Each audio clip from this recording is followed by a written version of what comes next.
Bheemili assembly పరిధిలో Visakha MP అభ్యర్థి బొచ్చ ఝాన్సీ లక్ష్మి ఎన్నికల ప్రచారం నిర్వహించారు. పెద్దిపాలెం, లొడగలవానిపాలెంలో ఊరంతా కదిలొచ్చి ఉత్సవ భరితంగా సాగింది. ఈ సందర్భంగా మాట్లాడిన ఝాన్సీ దేశంలోనే ఇంటింటి పాలన అందిస్తున్న ఏకైక ముఖ్యమంత్రి వైఎస్ జగన్మోహన్ రెడ్డి అని అన్నారు.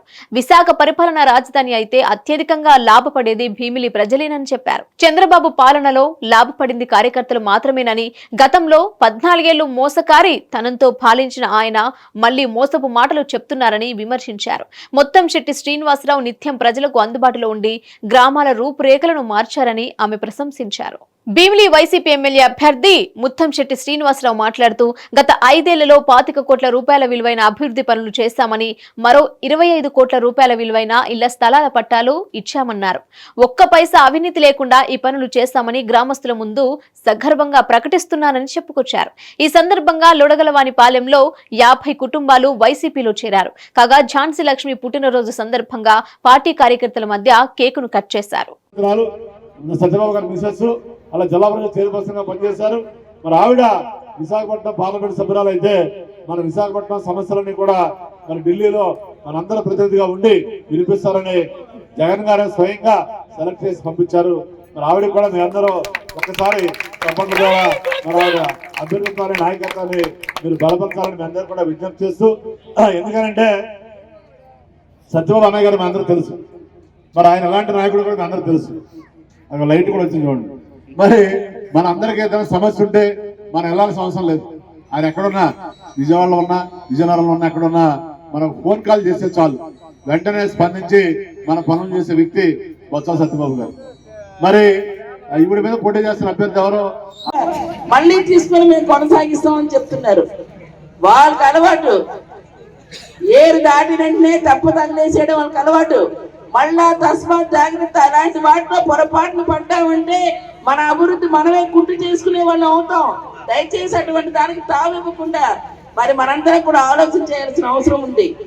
మనకు అహర్నిశలు మన కష్టసుఖాలు తెలుసుకున్న ఈవేళ పైన రాష్ట్రంలో ముఖ్యమంత్రిగా జగన్మోహన్ రెడ్డి గారు ఉండాలి. ఇక్కడ స్థానికంగా ఖచ్చితంగా ఈవేళ ముత్తంశెట్టి శ్రీనివాస్ గారు మళ్ళీ వస్తేనే పూర్తి స్థాయిలో అభివృద్ధి జరుగుతుందనే దాన్ని ఒకసారి ఆలోచన చేయండి. అందరూ కూడా కలిసికట్టుగా ఇవాళ సత్యబాబు గారు కూడా ఓ మాట చెప్పమన్నారు మీకు. సత్యబాబు గారు కూడా ఏ కష్టం ఉన్నా, ఏ రాత్రి అయినా, ఏ అర్ధరాత్రి అయినా, అర్ధరాత్రి అయినా మీకు తప్పకుండా ఏ కష్టం ఉన్నా ఖచ్చితంగా మీకు అండగా ఉండే మనిషిగా తప్పుగా తోడుంటారని కూడా మరి వారు కూడా చెప్పమన్నారు.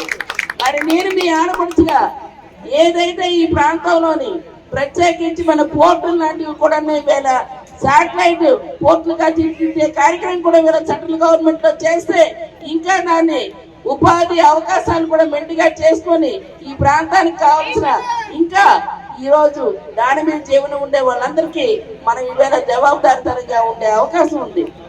అలాంటి వాటితో పాటు ఇంకా ఏ సమస్య ఉన్నా సరే ఖచ్చితంగా పరిపాలన రాజధానికి వస్తే భీమిలీకి ముందుగానే చెప్పారు, ఈ రోజు విలువలు పెరుగుతాయి. భూముల విలువలే కాదు, మన కుటుంబ విలువలే పెరిగితే చుట్టుపక్కల అనేక ఆఫీసులు వస్తాయి. 155 ఆఫీసుల తాలూకా ప్రథమ వారు ఏవైతే ఉన్నాయో హెడ్ ఆఫ్ ది డిపార్ట్మెంట్ రావటం వల్ల వేలాది ఉద్యోగాలు ఇక్కడికి వచ్చే అవకాశం ఉంటుంది. ఎంతమందో జీవనాధారం ఇచ్చే మరి అనేకమైనవి ఇవాళ జగన్మోహన్ రెడ్డి గారు ఆలోచన చూడండి. మరి అందరినీ కూడా ఇవాళ సమాన న్యాయం చేయాలి, సమాన స్థానం తీసుకురావాలి. వారందరి వారి తాలూకా ఈ అభివృద్ధి రాష్ట్రాభివృద్ధి అని తరచుగా అటువంటి కార్యక్రమాలు చేస్తున్నది. ఈవేళ విశాఖపట్నం పరిపాలన రాజధానిగా తీసుకొస్తే మన ఉత్తరాంధ్ర వెనుకబడతనానికే ఈ రోజు మనం మరి పురుషులా పెట్టచ్చు.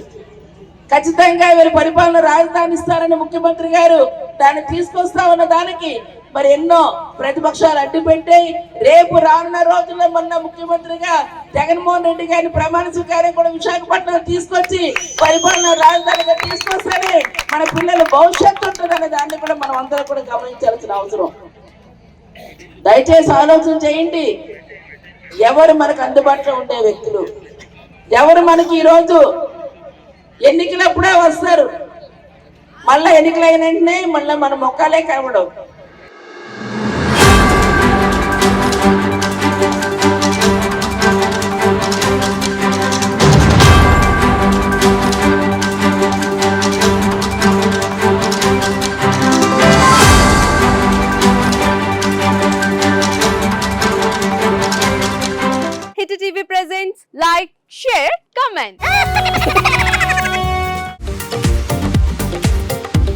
వాళ్ళకు కూడా నేను ఒక సర్ప్రైజ్ ఇద్దాం అనుకుంటున్నాను. మీరు మాత్రమే జెస్సీ ఎందుకు అయ్యారు? ఇలాంటి అమ్మాయిలకి పిలవడానికి బాగుంటుంది. చందు సాయికి like you and have a జనాలకి ఒక పేరు నచ్చిందంటే దీనికి ఒక ప్రాసెస్ ఉంటుంది. ఎందుకు ప్రాసెస్ డైరెక్ట్కి వెళ్ళిపోదాం. ఏదైనా ఒకటి మర్చిపోయినావా నువ్వు? ఏం మర్చిపోయావు?